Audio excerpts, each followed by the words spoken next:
కర్కాటక రాశివారు ఈ ఆంగ్ల సంవత్సరం నుండి మరియు ఉగాది పండుగ నుంచి ఆదాయ వ్యయాలని మనం ఒకసారి పరిశీలించినట్లయితే ఆదాయం 2, వ్యయం 11. చూడండి, ఒకవైపు అష్టమంలో రాహు సంచార స్థితిగా ఉండగా 11 రూపాయలు ఖర్చు పొంచి ఉంది, కేవలం 2 రూపాయలు మాత్రమే ఆదాయం ఉంది. అంటే మీరు -9% ఉన్నారు. కనుక ఆడంబరాలకు దూరంగా ఉండండి, ఆర్భాటాలకు దూరంగా ఉండండి. విందులని, వినోద యాత్రలని, అపోహలకు వెళ్ళారా, సర్వము అప్పుల పాలయ్యే పరిస్థితి చాలా అధికంగా ఉంది. దీనివలన మనశ్శాంతి లేని జీవితం పొందే పరిస్థితి చాలా అధికంగా ఉంది. తస్మాత్ జాగ్రత్త.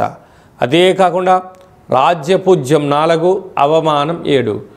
మీ దగ్గర ఎవరైతే బాగా పనిచేస్తున్నారో, మీరు ఎవరినైతే బాగా నమ్ముతున్నారో వారికి డబ్బులు కానీ వస్తువులు కానీ ఇచ్చారా, తిరిగి రాకపోగా వారి చేతనే మీరు అవమానాలు పడడం, నిందలు పడడం, పోలీస్ స్టేషన్లు, కోర్టు మెట్లు ఎక్కడం, అనేక రకాలమైన ఈతి బాధలకు మీరు కేంద్ర బిందువు అయ్యే పరిస్థితి ఉంటుంది.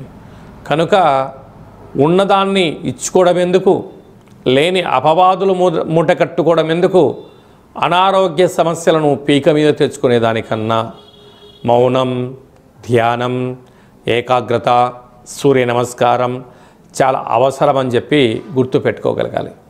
ఇలాంటి కాల సమయంలో ప్రతిరోజు దుర్గామాత దర్శనం, వీలైతే ప్రతి మంగళవారం లేకపోతే ప్రతి గురువారం పూట రాహుకాల సమయంలో దీపాన్ని వెలిగించడం వలన రుణ సమస్య, రోగ సమస్య, శత్రు సమస్యలు తొలగిపోతాయి.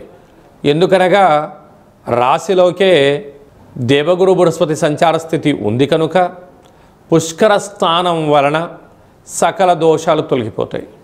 మార్కెటింగ్ రంగంలో ఉండబడిన వారు, రియల్ ఎస్టేట్ రంగంలో ఉండబడిన వారు, ఆహార ఉత్పత్తులు, చేతి వృత్తులు, అలాగనే సంపూర్ణమైనటువంటి మార్కెటింగ్ రంగంలో ఉండబడిన వారు, వ్యాపారస్తులు, వ్యవసాయ సోదరీమణులు ఎంతో జాగ్రత్తగా ఉండాలి అని చెప్పి జ్యోతిర్విజ్ఞానం తెలియచేస్తుంది.